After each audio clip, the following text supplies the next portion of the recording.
Breast క్యాన్సర్కి సంబంధించిన ఆపరేషన్స్లో గడ్డ వరకు చేసే ఆపరేషన్స్ ఉంటాయి, మొత్తం బ్రెస్ట్ రిమూవ్ చేసే సర్జరీస్ ఉంటాయి. ఇప్పుడు ఉన్న ప్రజెంట్ సినారియోలో పేషెంట్స్ అందరికీ కూడా ఈ గడ్డ వరకు సర్జరీ చేయటం అనేది అడ్వైస్ చేయడం మేము చేస్తున్నాం అన్నమాట. సో ఇట్లాంటి ఆపరేషన్స్లో గడ్డ వరకు చేసినప్పుడు యాక్సిల్లాలో అంటే చంక భాగంలో కూడా సర్జరీని మనం నివారించే పరికరాలు సెంటినల్ నోడ్ బయాప్సీ అని ఒకటి ఉందన్నమాట. సో ఇట్లాంటి ఆపరేషన్స్ చేయటం వల్ల వాళ్ళకి అపీరెన్స్, పేషెంట్స్కి కాస్మెటిక్ అవుట్కమ్ కూడా బెటర్గా ఉండే అవకాశం ఉంటుంది. సో ఇలాంటివే కాకుండా ఈ రోబోటిక్ పరికరాలను కూడా ఈ సర్జరీకి ఉపయోగించడం ద్వారా బ్రెస్ట్ రిమూవల్ రీకన్స్ట్రక్షన్ అంటారు. ఆ డిఫెక్ట్లో మనము ఫిల్ చేయడం కూడా త్రూ రోబోటిక్ టెక్నాలజీలో చేయటం వల్ల చాలా మంది పేషెంట్స్లో చాలా సాటిస్ఫైయింగ్ గా వాళ్ళు ఆపరేషన్ అయిన తర్వాత ఫీల్ అవడం అనేది జరుగుతుంటుంది.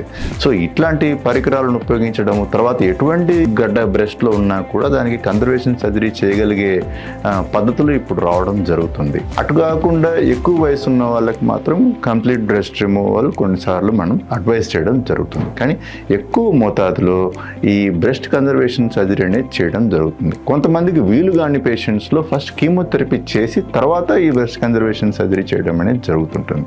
సో ఇప్పుడున్న బ్రెస్ట్ క్యాన్సర్కి సంబంధించిన ఆపరేషన్స్లో ఫస్ట్ ప్రిఫరెన్స్ సర్జన్కి కానీ పేషెంట్కి కానీ బ్రెస్ట్ కన్జర్వేషన్ సర్జరీ అన్నమాట.